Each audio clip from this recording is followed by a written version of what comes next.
माझा शेतकरी करतच असतो, त्याच्यामध्ये प्रशासन त्याच्यात चांगल्या प्रकारची मदत करण्याचा प्रयत्न करत असतं, परंतु पाणी हा एक अविभाज्य अशा प्रकारचा आपल्या सगळ्यांचा भाग आहे आणि पाणी जर नसेल तर काय आपल्याला त्रास होतो हे वेगवेगळ्या दुष्काळाच्या काळामध्ये आपण सगळ्यांनी पाहिलंय। जनावरांच्या छावण्या सुरू कराव्या लागतात, चारा डेपो द्यावे लागतात, टँकर द्यावे लागतात, आया बहिणींची अतिशय ससे उलपट होते आणि तशामुळं तसं संकट होऊ नये। मी आता सकाळी येताना उजनीवरून आलो, उजनी फक्त 60% भरलं।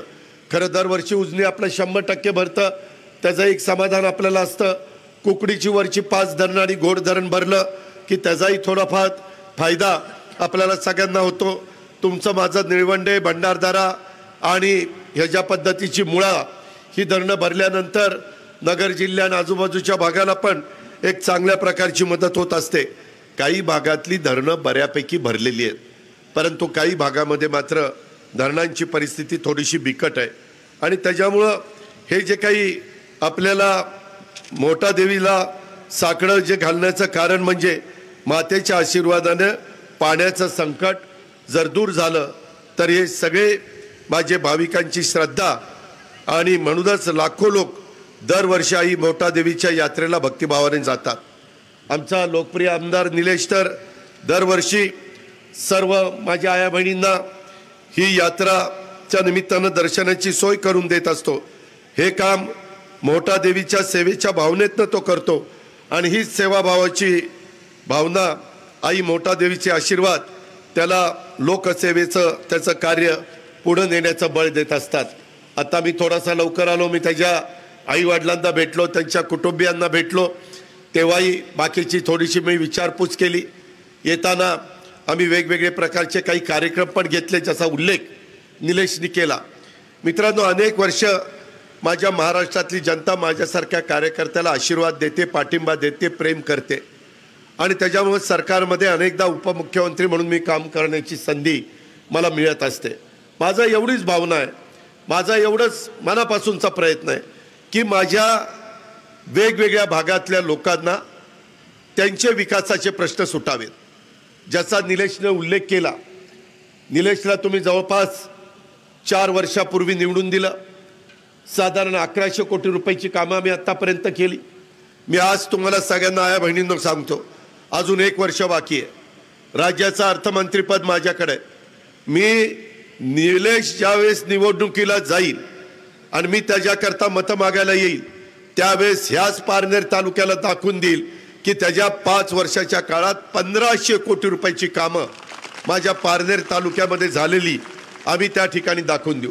कारण शेवटी लोकांचे प्रश्न सुटले, लोकांच्या अडचणी दूर झाल्या। तिथं आया बहिणींचे काही प्रश्न असतात, आज पण मला निवेदन दिले की हो दादा हे प्रश्न त्याच्यात मार्गी लावा।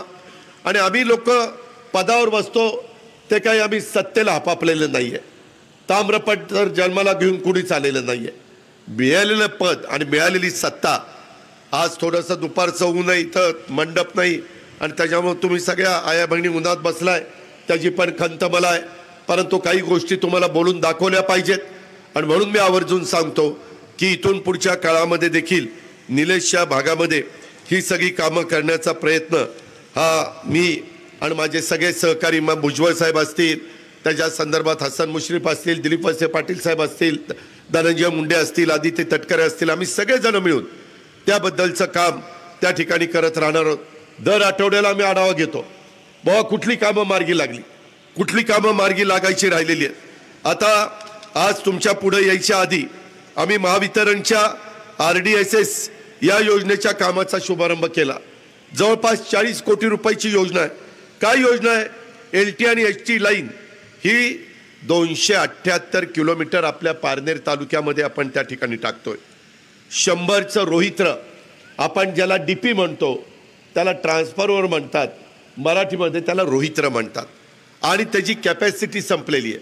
कुठं 65 आहेत आणि मग तिथं काही वेळेस लोड येतो, आमच्या ट्रिप होतात मोटारी, आमच्या शेतकऱ्याला पाणी घेता येत नाही आणि म्हणून हे सगळे ट्रान्सफॉर्मर 100चे करायचं आम्ही ठरवलेलं आहे आणि त्याच्याकरता माझ्या पारनेर मतदारसंघात पारनेर आणि नगरचा जो काही भाग आहे त्याच्यामध्ये 333 ट्रान्सफरवर आपल्या निलेशच्या प्रयत्नामुळं त्याच्या पाठपुराव्यामुळं त्या ठिकाणी होत आहे आणि 3 फेजचं 5 वायर आपण लघुदाब वाहिनीचे 310 किलोमीटर त्या ठिकाणी टाकतोय। अशा प्रकारे 40 कोटी रुपयाचं हे काम ह्याच्यामुळं काय होणार आहे? तुम्ही म्हणाले कशाला सांगतो अजित पवार तू? ह्याच्यामध्ये वाडी वस्तीवर जे ग्राहक शेती वाहिनीवर आहेत त्यांना गावठाण वाहिनीवर स्थलांतरित करून अखंड वीज पुरवठा आता काय होतं, आठवड्यातले 7 दिवसामध्ये 4 दिवस तुम्हाला दिवसा मिळते, 3 दिवस रात्री मिळते, कधी 4 दिवस रात्री मिळते, 3 दिवस दिवसा मिळते।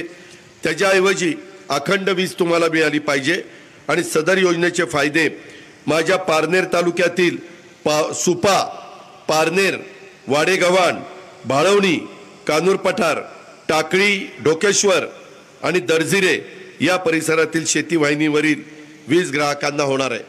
अशा प्रकारचा प्रयत्न एक तुमचा मुलगा म्हणा, तुमचा भाऊ म्हणा, या नात्याने निलेशचं त्या बाबतीमध्ये काम चाललेलं आहे आणि ही कामं मार्गी लागली पाहिजे। उद्याच्याला सत्ता नसली तर असं म्हणून चालत नाही की बाबा आपली सत्ता नाही। लोकांना त्याच्याशी काही घेणं देणं नाही। लोकांना माझ्या वाडी वस्तीवरचे, माझ्या गावातले, माझ्या तांड्यावरचे प्रश्न सुटले पाहिजे अशा प्रकारची त्यांची भावना असते आणि म्हणूनच ही सगळी कामं करण्याचा आमचा सगळ्यांचा मनोदय। माझी आपल्याला सगळ्यांना विनंती आहे की जागरूक लोकप्रतिनिधी कसा असावा। आम्ही 288 आमदार संपूर्ण महाराष्ट्रातनं निवडून गेलेलो आहे, परंतु जागतिक एकंदरीतच 288 मध्ये जागरूक जर लोकप्रतिनिधी कसा असावा असं जर विचारलं गेलं तर आपल्या निलेश लंके हे एक उत्तम अशा प्रकारचं उदाहरण आहे। तो आमदार नसताना देखील तो लोककार्य करत होता, ते पाहूनच त्याला लोकांनी पाठबळ दिलं, आम्ही लोकांनी त्याला जवळ केलं। आम्हालाही वाटलं की असा एक सहकारी माझ्या महाराष्ट्रामध्ये, माझ्या नगर जिल्ह्यामध्ये, माझ्या पारनेरच्या परिसरामध्ये असलं पाहिजे। आज आमदार झाल्यापासून त्यानं लोक कार्य करण्याचा धडाका लावलेला आहे। तो पाहून त्याचे आमदार म्हणून आपण सर्वांनी केलेली निवड किती सार्थ आहे हे देखील आपल्या सगळ्यांच्या लक्षामध्ये आलेले। करोनाचा काळ उभ्या जगाने अनुभवला, कधी कुणाला वाटलं नव्हतं की असा काही आजार येईल आणि माणसं त्या आजारामध्ये स्वतःचा जीव सोडतील, परंतु संपूर्ण जगाला त्या करोनाने अक्षरशः नको नको करून टाकलेलं होतं आणि त्या काळामध्ये स्वतःच्या जीवाची पर्वा न करता माझ्या मतदारसंघातल्या आया बहिणींचा जीव वाचला पाहिजे, कच्च्या बच्चांचा जीव वाचला पाहिजे, माझ्या वडीलधाऱ्यांचा जीव वाचला पाहिजे म्हणून त्यांनी स्वतःच्या तब्येतीचा विचार केला नाही। मी आधी एकदा त्याला म्हणायचो, अरे तुझी आधीच अंगकाठी बारीक आहे, उद्याच्याला तुला करोना झाल्यावर तुला कुणीच बघायचं? पण तो म्हणायचा नाही दादा, मला लोकांचे आशीर्वाद आहेत आणि त्यानं रातोरात त्या काळामध्ये करोनाच्यासाठी 1000 बेडचं रुग्णालय सुरू केलं। दिवस रात्र एक करून तो त्या रुग्णसेवेमध्ये व्यस्त होता। माझ्या पुण्यामधनं देखील लोक मला, मी तिथं असताना चेक द्यायचे आणि म्हणायचे, दादा तुमचा आमदार कोण निलेश लंके पारनेरला खूप चांगलं काम करतोय, त्याच्याकरता आमचा फुलाची पाकळी म्हणून चेक। अशा पद्धतीनं वेगवेगळ्या भागातनं त्याला काही मदत मिळाली आणि या सर्वांसाठी लागणारी ऊर्जा त्याला कुणामुळे मिळाली तर आई मोहटा देवीच्या आणि आपल्या भाविकांच्या आशीर्वादामुळं हे सगळं आमच्या निलेशला मिळत गेलं। सर्वसामान्य ग्रामीण शेतकरी कुटुंबातनं एका माझ्या शिक्षकाच्या पोटी जन्माला आलेला हा निलेश निवडणुकीच्या राजकारणात निवडून येतो आणि आमदार बनतो। हे साधं काम नाही, मात्र सुरुवातीपासून जे लोककार्याचा वसा घेतात त्यांच्या मागं लोक मजबूतीनं उभं राहतात आणि त्यांना निवडून देतात। राजकारण अनेकदा आमच्यावर, अनेकांच्यावर घराणेशाहीची टीका होती किंवा तुमच्या घरामध्ये राजकारण आहे त्याची संधी तुम्हाला मिळाली, मात्र मी ह्या सभेच्या निमित्तानं माझ्या महाराष्ट्रामध्ये सर्वांना सांगू इच्छितो, निलेश लंकेसारख्या सर्वसामान्य घरातल्या कार्यकर्त्याला पाठबळ देणं हे मी माझं कर्तव्य मानतो आणि त्याच्या पाठीशी खंबीरपणे उभा राहतो। हेच माझं अशा या घराणेशाहीच्या जे काही आरोप आहे त्या आरोपाला उत्तर आहे. निलेश अनेक उपक्रम राबवत असतो. माझ्या मुलींना सायकलीचं वाटप असेल, युवकांच्यासाठी रोजगार मिळावे. माझ्या पारनेरच्या परिसरामध्ये MIDC आहे. सतत माझ्याकडे येतो की दादा अजून माझ्या भागामध्ये MIDC वाढली पाहिजे, अजून नवीन नवीन कारखाने आले पाहिजे. माझ्या भागातल्या मुलांना मुलींना हाताला काम मिळालं पाहिजे, अशा प्रकारचा त्याचा प्रयत्न असतो. लोकांच्यासाठी अहोरात्र झटणारा कार्यकर्ता, झटणारा आमदार म्हणून त्याची ओळख आहे. मी आता बघत होतो पोस्टरवर अनेक प्रकारचे त्याला उपमा, लोकनेता अशा वेगवेगळ्या प्रकारच्या उपमा देण्याचं काम कार्यकर्ते करतात. परंतु निलेशची लोकांच्या बद्दल असणारी बांधिलकी, आपुलकी, जिव्हाळा, त्याचबरोबर त्याला स्वतःला देखील आध्यात्मिक आणि धार्मिक अधिष्ठान आहे. इथं येणारा बहुसंख्य भाविक हा बहुजन समाजातून येतो आणि मी गेल्याच आठवड्यामध्ये राष्ट्रवादी काँग्रेस पक्षात सत्तेत असण्याचं सूत्र व कशा करता मी हा निर्णय घेतला तर वसा विकासाचा आणि विचार बहुजनांचा हे मी सातत्याने महाराष्ट्राच्या कानाकोपऱ्यामध्ये मांडण्याचं काम करतोय. इथं येणाऱ्या सर्वसामान्य कुटुंबातील भाविकांना लागणाऱ्या सर्व सोयी सुखसोयी उपलब्ध करून देण्याच्या करता आम्ही तत्पर असू, हे माझं तुम्हाला सगळ्यांना वचन आहे. सर्व सामान्य भाविक हा मोठ्या कष्टाने आणि श्रद्धेने देवाकडे साकडं घालायला जातो. त्याच धार्मिक पर्यटन सुद्धा याच निमित्तानं होतं. म्हणूनच अशा ठिकाणी वेगवेगळ्या प्रकारच्या सुविधा पुरवणं हे आमच्या सगळ्या लोकप्रतिनिधींचं काम आहे. आणि याच्याकरता आपला लाडका आमदार निलेशच्या रूपाने सतत झटत असतो, याचा मला अभिमान आहे. आपल्या सर्वांचे आशीर्वाद असेच निलेशच्या आणि त्याच्या मार्फत आमच्या सर्वांच्या पाठीशी आपण सगळ्यांनी उभे करावेत, ही मी आपल्याला सगळ्यांना आग्रहाची विनंती करतो. मित्रांनो, एकंदरीतच निलेशने वेगवेगळी कामं मला सांगण्याचा प्रयत्न केला. त्याच्यातले अनेक कामं, पर्यटनाला निधी असेल किंवा आणखीन वेगवेगळ्या प्रकारे कानूर पठारचं 16 गावाचा पाणी पुरवठा 40 कोटीची योजना, जामगाव 5 गावं त्याची जवळपास 38 कोटीची पाणी पुरवठा योजना, वाळवणे व 5 गावं 26 कोटीची योजना, गोरेगाव व 3 गावं 23 कोटीची योजना, ज्याचा उल्लेख त्यांनी आता भाषणामध्ये केला. उपजिल्हा रुग्णालय मंजूर करणं, ते आपलं पारनेरचं ग्रामीण रुग्णालय आता 100 खाटांना आम्ही मान्यता दिलेली आहे आणि त्याच्यातनं उपजिल्हा रुग्णालय आपण मंजूर केलं आहे. जलसंधारणाचे बंधारे त्याच्याकरता 38 कोटी रुपयाचा निधी दिला आहे. पाझर तलावाच्या दुरुस्तीकरता 17 कोटी, 25-15मध्ये आत्तापर्यंत 20 कोटी दिलेत. अजून मी त्याला त्या ठिकाणी निधी देणार आहे. अर्थसंकल्पामध्ये बजेट आत्तापर्यंत झालं, त्याच्यात त्याला 230 कोटी रुपये दिलेत. पुढं देखील अजूनही अर्थसंकल्प सादर करण्याचा मला एकनाथराव शिंदे आणि देवेंद्र फडणवीसमुळं मला संधी मिळालेली आहे आणि त्याच्यामुळं त्याही काळामध्ये मी तिथं मदत करीन. अशा DPCमधनं असेल, शेतपानन रस्ते असतील, अल्पसंख्याक विभागातनं असेल, आपल्या पारनेर येथे कोर्ट इमारत बांधण्याच्या करता 42 कोटी रुपये आपण दिलेले आहेत. क्रीडा अंतर्गत व्यायाम साहित्य त्याकरता आपण पैसे दिलेले आहेत. आता क्रीडा खाता आपल्याकडेच आहेत. अजूनच संजय बनसोडेला सांगून तिथं मदत केली जाईल. आणि त्यानं मला सांगितलं की दादा एवढी कामं झालेली असली तरी मी अजून समाधानी नाही आहे. अजूनही माझ्या भागातलं कुकडी उपसा सिंचन योजनेच्यासाठी पाणी उपसा परवानगी मिळण्याबाबतचं काम, त्याला निधी मिळणं, कानूर पठार उपसा सिंचन योजना, जातेगाव उपसा सिंचन योजना, पुणेवाडी उपसा सिंचन योजना, राळेगण सिंधी आणि 9 गावांच्या उपसा सिंचन योजना, वडजिरे शिवडो पाणी योजना, ढवळपुरी येथे नव्याने MIDC, त्याची खरं तर मध्ये मी उदय सामंत आणि निलेशने मिटिंग घेतली, परंतु त्याच्यात काही संरक्षण विभागाचे थोडेसे प्रश्न निर्माण झालेले आहेत. मी माझ्या आया बहिणींना, पत्रकार मित्रांना आणि माझ्या पार्टनरच्या कार्यकर्त्यांना सांगतो, जे जे आपल्या भागाच्या भल्याचं असेल, त्याला काही वेगळी अडचणच असेल तर माझा आणि निलेशचा नाईलाज आहे. परंतु कुठली अडचण नसेल तर आम्ही दोघंही त्याच्यामध्ये अजिबात कुठं थांबणार नाही. पारनेर आणि सुपा येथे BOT तत्वावर आपल्याला बसस्थानक पाहिजे म्हणून त्यानं सांगितलंय. क्रीडा संकुल पारनेरला 40 कोटी रुपयाचं आणि नेप्ती आणि निंबळक येथे 1-1 कोटी रुपये क्रीडा संकुलाला त्यानं मागितलेले आहेत. ढवळपुरी इथे प्राथमिक आरोग्य केंद्र ह्याची एक त्याची मागणी आहे. आणि जलसंधारण विभागाकडनं काही कोल्हापूर बंधारे शासनाकडे प्रस्तावित आहेत, त्याही प्रश्न. आणि पारनेर नगरपंचायतीनं सेनापती बापट साहेबांचं एक स्मारक हे एक त्याची मागणी आहे. त्याही संदर्भामध्ये मी आणि माझ्या सहकाऱ्यांनी लक्ष घातलेलं आहे.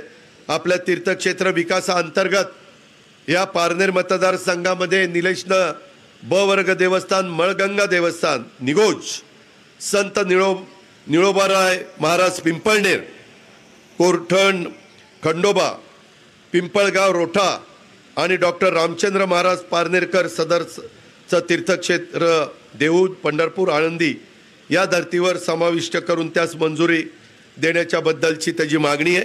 आणि त्याबद्दलचा त्याचा पत्रव्यवहार चाललेला आहे. माझ्याकडे वेगवेगळ्या प्रकारच्या बैठका पण चाललेल्या आहेत. हायब्रिड एन्युटी अंतर्गत हायवे एकूण 104 किलोमीटर अंतराचे प्रस्तावित आहे. आणि आपल्या सुप्याच्या MIDC आहे तिथं ट्रॉमा सेंटर, अशी वेगवेगळी बरीच कामं आहेत. ही पण त्याची मित्रांनो मागणी आहे.